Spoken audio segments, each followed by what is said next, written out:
नमस्कार दोस्तों, आप लोगों का स्वागत है आपके अपने चैनल OneExam.in पर। आज की क्लास मैनेजमेंट हमारा शीर्षक है। आज की क्लास का हमारा टाइटल है मैनेजमेंट प्रबंध के बारे में अपन सारी बातें करेंगे। जो भी छोटी मोटी बातें, जितने भी प्रबंध के रिलेटेड, जितनी भी आपने 12th क्लास तक, ग्रेजुएशन तक जितनी भी बातें पढ़ी है, वो सारी बातें आज अपन साकार करेंगे। और साकार इन द सेंस, आज अपन सारी बातें वापस करेंगे और अच्छी तरीके से करेंगे और ऐसी करेंगे कि आपको आने वाले किसी भी कंपटीशन एग्जाम में इसकी वापस पढ़ने की आवश्यकता ना पड़े। और जो नोट्स हिंदी इंग्लिश मीडियम वालों को दे रखे हैं और उसके बाद ये जो मैं पढ़ाऊंगा, ये दोनों अगर आपने साइमल्टेनियसली साथ में कर लिया तो आपको कोई प्रकार की चिंता करने की आवश्यकता बिल्कुल नहीं है। ओके, चलो शुरू करते हैं आज की क्लास बिना टाइम खराब किए। ओके, कैसा लगा प्लेटफॉर्म? पीछे बैकग्राउंड अच्छा लग रहा है? आई होप आपको पसंद आया होगा। नहीं आया तो भी मैं तो ये रखने वाला हूँ। चलो स्टार्ट करते हैं। मैनेजमेंट क्या है? मैनेजमेंट प्रबंध। थोड़ा सा टॉपिक लंबा है, जो थोड़ा फटाफट करेंगे अपन, टाइम खराब नहीं करेंगे। चलो, प्रबंध, मैनेजमेंट। क्या जानते हैं आप मैनेजमेंट के बारे में? मैनेजमेंट के बारे में आप क्या जानते हैं? क्या आपकी धारणा है मैनेजमेंट के बारे में? वो सारी लेते हुए चलेंगे, उसके साथ साथ बातें करते हुए चलेंगे। चलो, सबसे पहले तो एक किसी ऑथर का नाम ले लेते हैं, उस ऑथर ने क्या बात कही है वो भी लिख लेते हैं अपन। तो देख लेते हैं क्या लिखा है इसने। Management is the process Management is the process of designing and maintaining an environment, पर्यावरण, in which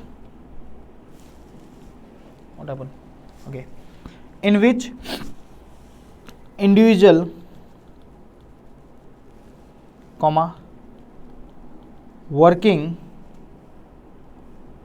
working together in groups efficiently accomplish selected AIIMS. Sir ये क्या लिखा है? ये भाई मैंने नहीं लिखा है, ये कि कोई एक ऑथर है वो बोल के गया है, उसकी बात अपन से भी आप दोहरा रहे हैं। ठीक है, समझेंगे, कोई दिक्कत वाली, डरने की जरूरत नहीं। किसने लिखा है उसका नाम लिख लेते हैं उस भाई साहब का। इसका नाम है हारोल्ड कॉर्ट्स एंड इसके साथ साथ एक और भाई जी था, उसने और लिखा हैंस विरिच ने। ठीक है, इस तरीके के काफ़ी एमसीक्यू में सवाल आते हैं, इसलिए मैं इनका लिखाता जाता हूं, इनका जिक्र करते हुए चलते हैं। देखो, इसने बात गलत नहीं की। इसने बोला मैनेजमेंट क्या है, इसके हिसाब से इसने बोला मैनेजमेंट, मेरी डेफिनेशन के हिसाब से मैनेजमेंट क्या है? मैनेजमेंट यानी प्रबंध is a process of designing and maintaining environment. यानी ये क्या करता है, हिंदी में अगर मैं बताऊँ आपको तो ये होता है, प्रबंध एक ऐसा पर्यावरण तैयार करने एवं उसे बनाए रखने की प्रक्रिया है जिसमें लोग समूहों में यानी इंडिविजुअल्स ग्रुप में काम करते हैं। समझो, ये कहता है कि मैनेजमेंट एक ऐसा सिस्टम है, एक ऐसा एनवायरनमेंट बनाता है, एक ऐसा पर्यावरण बनाता है जिसमें क्या करते हैं लोग जो है वो ग्रुप में काम करते हैं। ग्रुप में काम कैसा करते हैं? प्रभावी काम करते हैं। प्रभावी काम इन द सेंस में कहने का मतलब कुशलता से काम करते हैं। और कुशलता से काम करते किस लिए करते हैं? ताकि उनका जो एक गोल है, जो पूरे ग्रुप जितने भी लोग काम करें उन सबका गोल क्या होता है? कॉमन होता है, और वो एक गोल को क्या कर सके? वो हासिल कर सके। इसी को मैनेजमेंट कहा जाता है। अगर सीधी सीधी भाषा में, लेमन स्टाइल में बोलूँ तो इसका मतलब ये हुआ कि जब लोग सामूहिक रूप में, ग्रुप में आ जाते हैं, समूह में आ जाते हैं और एक ही लक्ष्य के पीछे सारा काम करते हैं और उस काम को करने के लिए, लक्ष्य को हासिल करने के लिए एक कुशलता के साथ एफिशिएंटली काम करते हैं, उसी को मैनेजमेंट कहा जाता है। ठीक है, ये तो इस भाई जी ने अपनी तरफ से अपनी डेफिनेशन दे दी, गलत बात इसने कही नहीं। अपन समझते हैं कि मैनेजमेंट, नॉर्मल स्टाइल में मैनेजमेंट की डेफिनेशन क्या है। जो बात इसने कही वो परफेक्ट सही है, एकदम परफेक्ट सही है। आगे अपन इसको जस्टिफाई भी करेंगे, इसकी खोजबीन भी करेंगे और फिर उसके बाद अपन समझेंगे मैनेजमेंट है क्या। ठीक है, इसके साथ एक डेफिनेशन जो कॉमनली आपने 11वीं 12वीं और या फिर ग्रेजुएशन में पढ़ी होगी कि management is a process of getting, बहुत फेमस डेफिनेशन है, getting things done with AIIMS of achieving goals, effectively and efficiently।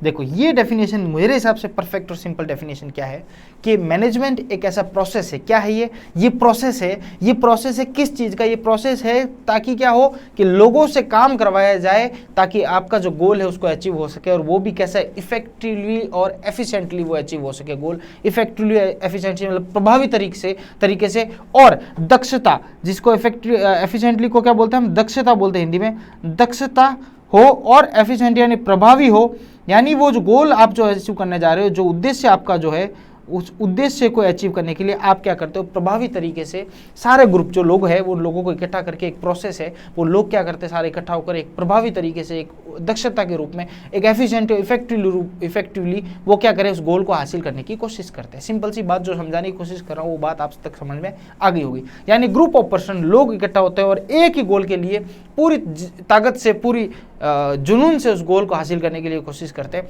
इस पूरे प्रोसेस को क्या बोला जाता है? मैनेजमेंट। यानी अगर सारे लोगों को आपने इकट्ठा कर दिया, यानी ऑर्गेनाइज, इकट्ठा संगठित कर दिया आपने, और एक पर्टिकुलर एम को हासिल करना है, आपको ऑब्जेक्टिव हासिल करना है, और वो ऑब्जेक्टिव हासिल करने के लिए आप अपने एफिशिएंट और इफेक्टिव वे में आप काम कर रहे हो, तो ये आपका मैनेजमेंट जो प्रोसेस है मैनेजमेंट कहलाएगा। और वो मैनेजमेंट अगर आपका अच्छा है तो आपका गोल आपको हासिल हो जाएगा। राइट। तो यहाँ तक तो बात हुई डेफिनेशन की, मैनेजमेंट की। राइट। आई होप यहाँ तक आपको बात समझ में आई होगी, यहाँ तक कोई प्रकार की प्रॉब्लम नहीं होगी। और अपन पॉइंट के जो अपनी आदत है पॉइंट के रूप में इसको और एलोबरेट करते हैं और धीरे धीरे समझते हैं अपन। ठीक है, चलो क्या बोलता है? ये बोलता है मैनेजमेंट क्या है? Management is a goal oriented, क्या है? गोल ओरिएंटेड प्रोसेस है। ये खाली प्रोसेस नहीं है, ये गोल ओरिएंटेड प्रोसेस है। गोल ओरिएंटेड प्रोसेस का मतलब उद्देश्यपूर्ण प्रक्रिया है। क्या है? उद्देश्यपूर्ण प्रक्रिया है। थोड़ी मेरी स्पेलिंग हिंदी में इधर उधर हो जाती है, थोड़ा सॉरी, इधर उधर हो जाता है वैसा।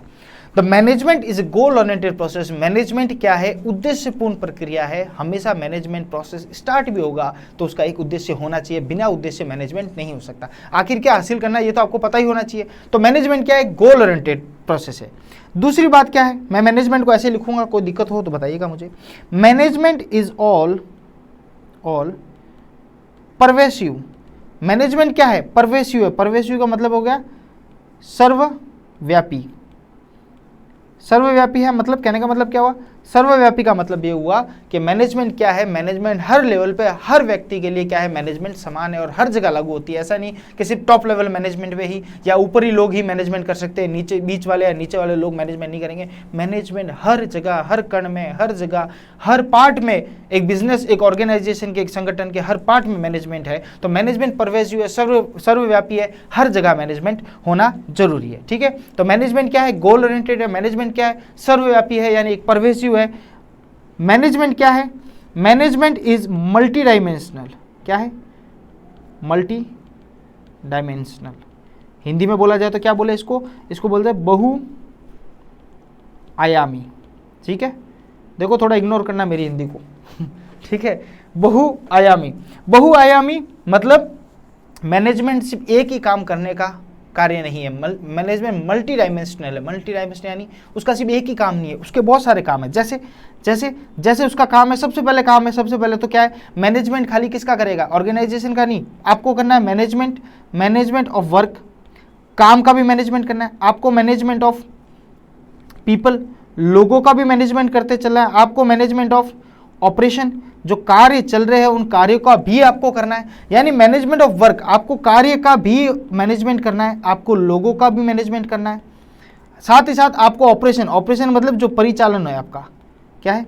जो ऑपरेशन आपका चल रहा है, जो प्रोसेस चल रहा है। जैसे अगर आपकी कोई फैक्ट्री है, मैन्युफैक्चरिंग फैक्ट्री है, तो फैक्ट्री का जो प्रोसेस चल रहा है, ऑर्गेनाइजेशन ऑपरेशन जो चल रहा है, आपको उसको भी मैनेजमेंट करते हुए चलना है। आपको जो कार्य चल रहे हैं, दूसरे कार्य यानी एडमिनिस्ट्रेटिव कार्य यानी प्रशासनिक कार्य चल रहे हैं, उसका भी मैनेजमेंट करना होता है। उसके साथ साथ आपको लोगों का भी मैनेजमेंट करना है। जैसे कौन सा आदमी कहाँ इफेक्टिव काम आएगा, किस आदमी को नया रखे, किस आदमी को निकाले, ये सब मैनेजमेंट का काम है। यानी मैनेजमेंट एक मल्टी डायमेंशनल काम है। मैनेजमेंट एक गोल ओरिएंटेड काम है। मैनेजमेंट क्या है? एक परवेसिव है। एक क्या है? हर जगह, हर पॉइंट पे मैनेजमेंट लगता है। सर्वव्यापी मैनेजमेंट है।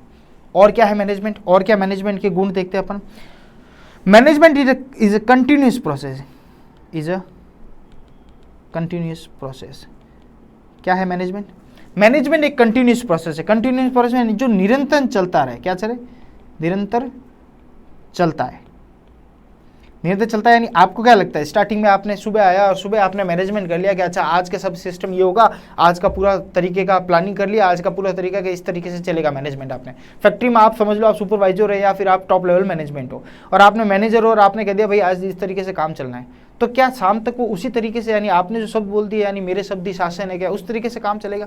नहीं चलेगा। आपको हर कंटिन्यू आपको मैनेजमेंट करता रहना पड़ेगा। थोड़ी देर में आपको चेक भी करना पड़ेगा, फिर जाके दूसरे मैनेजर को भी हिलाना पड़ेगा, फिर आपको वर्कर को भी देखना पड़ेगा, ऑपरेशन को भी देखना पड़ेगा, कार्य को भी देखना, लोगों को भी देखना पड़ेगा। ये चलता रहता है, ये कंटिन्यूस है, ये कभी रुकेगा नहीं। जब तक आपका ऑर्गेनाइजेशन चलेगा मैनेजमेंट चलता रहेगा। तो ये क्या है, कंटिन्यूस प्रोसेस है। और क्या है management? Management is a group activity. ये एक आदमी का काम तो है नहीं, ये ग्रुप है, समूह का काम है। ये किसका है? समूह का काम है, ठीक है। ये किसी एक आदमी का तो काम नहीं, ये समूह का काम है। जो स्टार्टिंग में अपन ने बोला ग्रुप ऑफ पीपल होना चाहिए, एक आदमी तो मैनेजमेंट करेगा नहीं, ठीक है। Management is a dynamic activity. ये क्या है? डायनामिक एक्टिविटीज है। डायनामिक एक्टिविटीज का मतलब क्या हुआ? ये गतिशील एक्टिविटी है। गतिशील क्या है? गतिशील कार्य। गतिशील कार्य का मतलब है ये एक सामूहिक कार्य है। इसको सामूहिक लिख देता हूं मैं, थोड़ा अच्छा लगेगा शब्द। सामूहिक कार्य, सामूहिक विवाह होता है जैसे सामूहिक कार्य, यानी management is a group activity, सामूहिक कार्य है, सब लोगों का मिलकर काम होता है तभी मैनेजमेंट सक्सेसफुल हो सकता है। ये एक डायनामिक एक्टिविटी। डायनामिक यानी परिचालक, यानी गतिशील, यानी वो डायनामिक जैसे जैसे रिक्वायरमेंट होती है। अगर पर्यावरण आपका चेंज होता है, जैसे जैसे आपकी रिक्वायरमेंट, आपके मार्केट की जो रिक्वायरमेंट होती है, उसी तरीके से आपको अपना रूपरेखा मैनेजमेंट को चेंज करते रहना पड़ेगा। जैसे आपने किसी वर्कर को बोला कि भैया तुझे ये काम नहीं करना और ये काम करना और इतनी देर में करना है आपको ये काम, तो अगर वो जैसे फॉर एग्जांपल अगर उसने जस्ट आपके अपोजिट काम किया या आपको लगा कि नहीं यार he is not an efficient person, वो एफिशिएंट नहीं है, वो कर नहीं पाएगा, तो आपको उसके साथ एक आदमी को और लगाना पड़ेगा और उसकी वेजेस कम करनी पड़ेगी यार, उसको हटाना पड़ेगा। तो ये क्या है, जैसे जैसे रिक्वायरमेंट होगी आपका मैनेजमेंट करने का तरीका जो सोच रखा था उसको आपको धीरे धीरे चेंज भी करना पड़ेगा। तो एक डायनामिक एक्टिविटी है, ये गतिशील है, ये चेंज होती रहती है, ये चलती रहती है, राइट। कंटिन्यूस तो है ही ये। उसके साथ क्या है, तो इतनी सारी चीज़ें मैनेजमेंट की अपने बात पड़ी। क्या है मैनेजमेंट? एक गुड गोल ओरिएंटेड है, परवेसिव है, एक मल्टी डायमेंशनल, एक काम नहीं है, कंटिन्यूस निरंतर चलता रहता है, एक ग्रुप एक्टिविटी है, सामूहिक कार्य है, एक जने का काम नहीं है, एक डायनामिक एक्टिविटी है जो क्या है गतिशील है, वो चलती रहती है, चेंज होती रहती है, राइट। यहाँ तक मैनेजमेंट की सारी डेफिनेशन पढ़ी अपने, मैनेजमेंट के सारे कार्य पढ़े, मैनेजमेंट के अंक को भिन्न कर हमने पढ़े और उसकी सारी कुछ जो बोलते हैं उसके क्या बोलते हैं उसके कैरेक्टरिस्टिक्स पढ़े हमने, उसके नेचर पढ़ा हमने, उसका हमने समझा कि मैनेजमेंट होता क्या है, राइट। चलो अब दूसरी बात हम पढ़ते हैं, मैनेजमेंट का ऑब्जेक्टिव क्या है। क्या है ऑब्जेक्टिव्स ऑफ मैनेजमेंट? मैनेजमेंट का उद्देश्य क्या है, मेन उद्देश्य क्या है? तो आप सबको पता है मैनेजमेंट का उद्देश्य क्या होना चाहिए, आपने इतनी बात पढ़ी। तो सबसे पहले इसमें लिखा हुआ है ऑर्गेनाइजेशनल ऑब्जेक्टिव्स। मैनेजमेंट का उद्देश्य क्या होगा? अरे भैया वही होगा जो ऑर्गेनाइजेशन का उद्देश्य होगा, यानी संगठन का जो उद्देश्य होगा वही किसका होगा? मैनेजमेंट का उद्देश्य होगा। संगठन का उद्देश्य सोशल है, सामाजिक है, तो उसका भी होगा। उसके साथ साथ उसका उद्देश्य अगर प्रॉफिट कमाना है तो उसका भी होगा। तो ये क्या है, ये जो संगठन का उद्देश्य है, या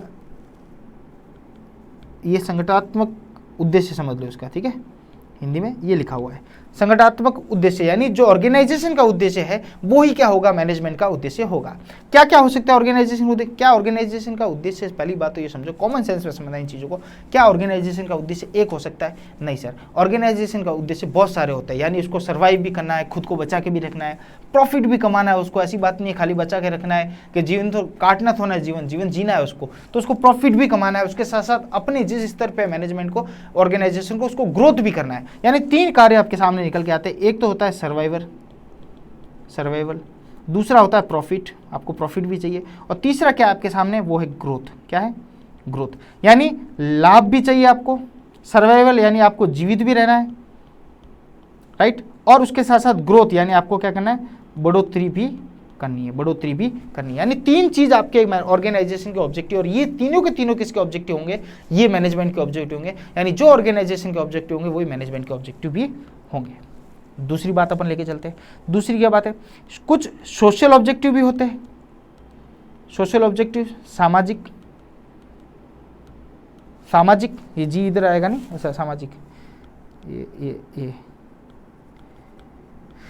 सामाजिक उद्देश्य भी होते हैं। सामाजिक उद्देश्य कैसे? सामाजिक उद्देश्य ये कि आपको सोशल रेस्पॉन्सिबिलिटी जो आपके कार्य है वो भी आपको करने पड़ेंगे। जैसे फॉर एग्जांपल आपने कंपनीज एक्ट में भी पढ़ा होगा, CSR एक्टिविटी होती है, कॉर्पोरेट सोशल रेस्पॉन्सिबिलिटी होती है, यानी हमें कॉर्पोरेट सामाजिक रेस्पॉन्सिबिलिटी जो दायित्व आपके है उसको भी आपको निभाना। तो मैनेजमेंट का काम सिर्फ ये नहीं है, मैनेजमेंट का काम सोशल रेस्पॉन्सिबिलिटी है, उसके साथ साथ उसको वैल्यूज और एथिक्स का भी ध्यान रखना है। वैल्यूज और एथिक्स का भी ध्यान रखना है। आपको सिर्फ इंसानों से काम नहीं करवाना है, इंसानों के आपको मूल्य भी समझना है, उनकी वैल्यू भी समझनी है उनकी, फिर कुछ एथिक्स भी रखना है आपको। ह्यूमन बिहेवियर में आपको एथिक्स भी रखने पड़ेंगे, आपको प्यार से भी बोलना पड़ेगा, उनका ध्यान भी रखना पड़ेगा। दीपावली आएगी तो बोनस भी देना पड़ेगा, छुट्टियां भी देनी पड़ेगी। अगर कोई प्रेग्नेंट है तो उसको ज़्यादा दिन की छुट्टियां देनी पड़ेगी, कोई बूढ़ा है तो उसको काम में थोड़ा सा रिलायबिलिटी रखनी पड़ेगी। तो इस तरीके से आपको ह्यूमन वैल्यूज़ को भी समझना पड़ेगा। तो ये आपकी सामाजिक रेस्पॉन्सिबिलिटी है। उसके अलावा आपकी फैक्ट्री से, आपकी ऑर्गेनाइजेशन के किसी नुकसान होता है, पेड़ पौधे भी लगाने पड़ेंगे आपको थोड़ी सामाजिक रेस्पॉन्सिबिलिटी समझनी पड़ेगी। यही मैनेजमेंट का भी काम है।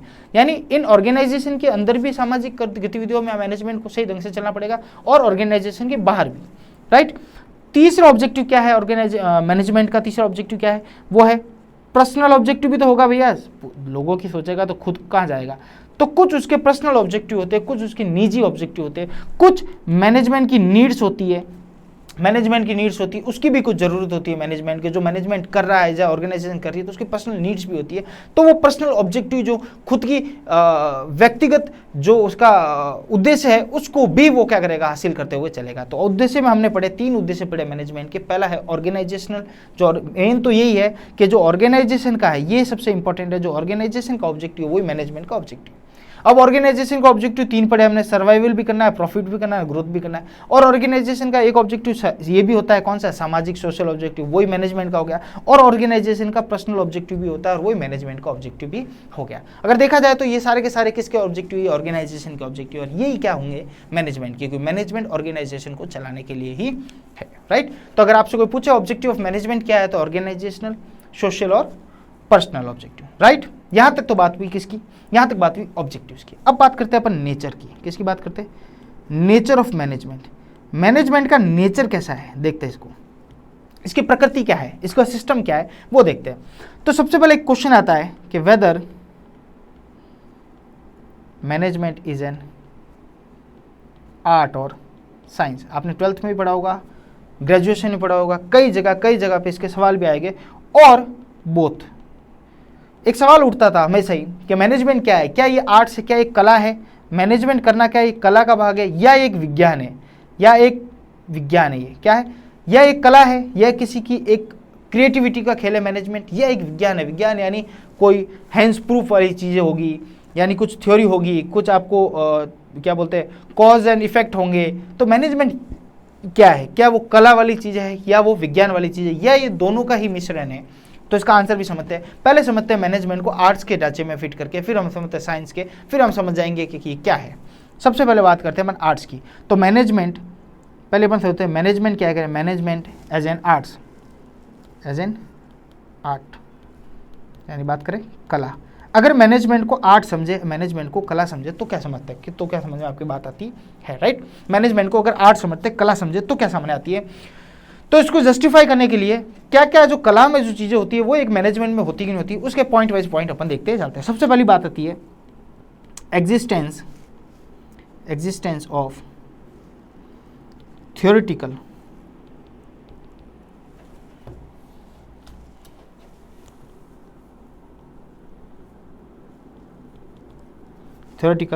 नॉलेज। देखो कला में हमेशा क्या होता है, एक थ्योरेटिकल नॉलेज की जरूरत होती है। यानी जब भी आप आर्ट्स की बात करोगे, कला की बात करोगे, तो आपके सामने कुछ थ्योरेटिकल नॉलेज होगा। थ्योरेटिकल नॉलेज का मतलब ये हुआ आपके सामने, हिंदी में अगर इसको बात करूँ तो हो गई सैद्धांतिक ज्ञान होना, ठीक है। हिंदी में देख लेना भाई इसका क्या मतलब है, मेरे हिसाब से अभी समझा देता हूँ मैं आपको, ठीक है। हिंदी थोड़ी कमजोर है मेरी, देख लें। एग्जिस्टेंस ऑफ थियोरेटिकल नॉलेज का एग्जिस्टेंस होना, यानी आप समझेगा, मैं आपको सीधे से एक लेमैन स्टाइल में समझाता हूँ। यानी एक बच्चा होता है आर्ट्स का, एक बच्चा होता है साइंस का, राइट। साइंस के बच्चों को आपने देखा होगा हमेशा क्या करेगा, फॉर्मूला जैसे केमिस्ट्री देख लो, बायोलॉजिकल देख लो, वो सब क्या होगा, हैंड्स प्रूफ वाली चीज़ है। वो पढ़ेगा भी वही चीज़, समझेगा भी वही और बनेगा भी वही, या तो वो डॉक्टर बनेगा, साइंटिस्ट बनेगा, इस तरीके से, राइट। तो वो क्या करेगा, वो सब वो चीज़ें करेगा जो कि क्या हो, प्रूव हो चुकी है, जिसके कॉज एंड इफेक्ट है, यानी उसके कारण है चीज़ होने के, और उसके लक्षण आपको दिखेंगे, कारण के साथ लक्षण आपको दिखेंगे।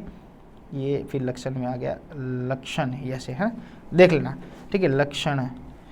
तो उसके कारण भी दिखेंगे, उसके साथ साथ उसके लक्षण भी दिखेंगे, यानी कॉज और इफेक्ट आपको दिखेगा। वो सारी चीज साइंस की होगी, विज्ञान की होगी। लेकिन आर्ट्स का बच्चा देख लेना, आर्ट्स जो पढ़ चुके हैं, आप लोगों में से कभी आर्ट्स वाले होंगे, आर्ट्स में आप ये देखना, आर्ट्स में क्या होगा, पहले तो आपके सामने एक थ्योरी होगी, थ्योरेटिकल पोर्शन होगा, यानी थीसिस लिखना, फिर आपको किसी बारे में आपको जैसे कि किसी बारे में आपको बताना, जैसे हिंदी में लिटरेसी लिखना, ये सब किसका, आर्ट्स का खेल है। आर्ट्स का खेल का मतलब आपको थ्योरेटिकल बातें ज़्यादा करनी है। थ्योरेटिकल बातें यानी आपको सब चीज़ों का खोद के उसकी सारी चीज़ें लिखनी है। अब उसका कारण और कथनी और करनी में आपको कोई जरूरी नहीं है कि आप उसको प्रूव करो, ये आर्ट्स का कभी भी रोल नहीं रहता। आर्ट्स एक कला है, एक क्रिएटिविटी है।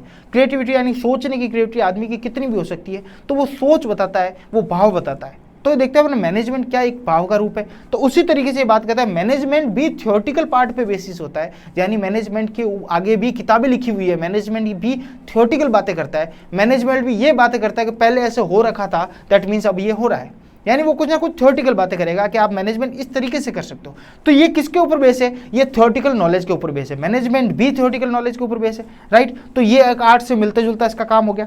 दूसरे इसके लक्षण देखते हैं अपन कि दूसरे क्या लक्षण है जिसे आर्ट से मिलते हैं। ये एक पर्सनलाइज, क्या है, पर्सनलाइज्ड एप्लीकेशन है। पर्सनलाइज एप्लीकेशन का मतलब क्या हुआ, व्यक्तिगत योग्यता अनुसार उपयोग होता है इसका। देखना हिंदी कहाँ का, तो मैं अच्छी लिख लेता हूँ, देखना पर्सनलाइज एप्लीकेशन। पर्सनलाइज एप्लीकेशन का मतलब होता है मैनेजमेंट भी एक स्किल, एक कला है। आपको पता हो तो मैनेजमेंट जो करता है उसके पास स्किल होनी चाहिए, उसके पास कला होनी चाहिए, लोगों को कैसे रिझाए, लोगों को अपनी बातों को कैसे मनवाए, लोगों से अपना काम कैसे करवाए और लोगों को खुश कैसे रखे कम पैसे देते हुए। यानी उसको सर्वाइव भी करना है, लाभ भी कमाना है और अपनी खुद की नीड्स को भी पूरी करनी है और ग्रोथ भी करना है उसके साथ साथ।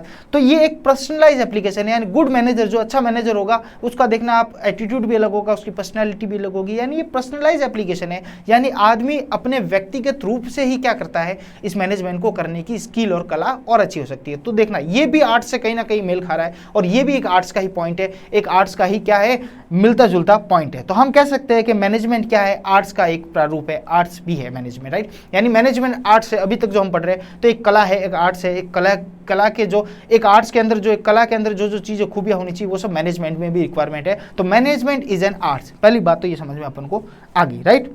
और सुनना, एक है ये based on creativity, based on creativity, creativity के ऊपर बेस है। क्रिएटिविटी के ऊपर बेस करने का मतलब क्या हुआ, क्रिएटिविटी को बेस यानी हमेशा आदमी अपने ओन इंटरप्रिटेशन, ओन इंटरप्रिटेशन का मतलब क्या हुआ, यानी रचनात्मक, ठीक है। कहने का मतलब ये हुआ कि जब आदमी मैनेजमेंट करता है, जब वो गुड मैनेजर होता है, कि इफेक्टिव मैनेजर होता है, वो हमेशा क्रिएटिविटी माइंड का होता है। क्रिएटिविटी माइंड का होने का मतलब क्या हुआ, वो रचनात्मक आदमी होगा, वो अपने ओन इंटरप्रिटेशन हमेशा मैनेजमेंट करने का अपने तरीके अपनाएगा।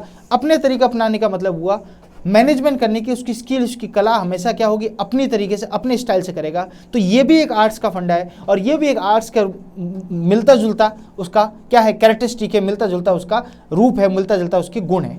तो हम ये कह सकते हैं कि आर्ट्स मैनेजमेंट क्या है, एक आर्ट्स का प्रारूप हो सकता है, क्योंकि वो थ्योरेटिकल नॉलेज के ऊपर बेसिस है, क्योंकि उसमें पर्सनलाइज एप्लीकेशन लगता है, व्यक्तिगत एप्लीकेशन लगती है उसके अंदर, और प्लस वो किसके ऊपर, क्रिएटिविटी के ऊपर बेस है, ठीक है। तो इस तरीके से मैनेजमेंट क्या हो सकता है, आर्ट्स भी हो सकता है। और आर्ट्स को हमने प्रूव किया 3 पॉइंट के अंदर। एक सेकंड दीजिएगा मुझे, सिर्फ 1 सेकंड।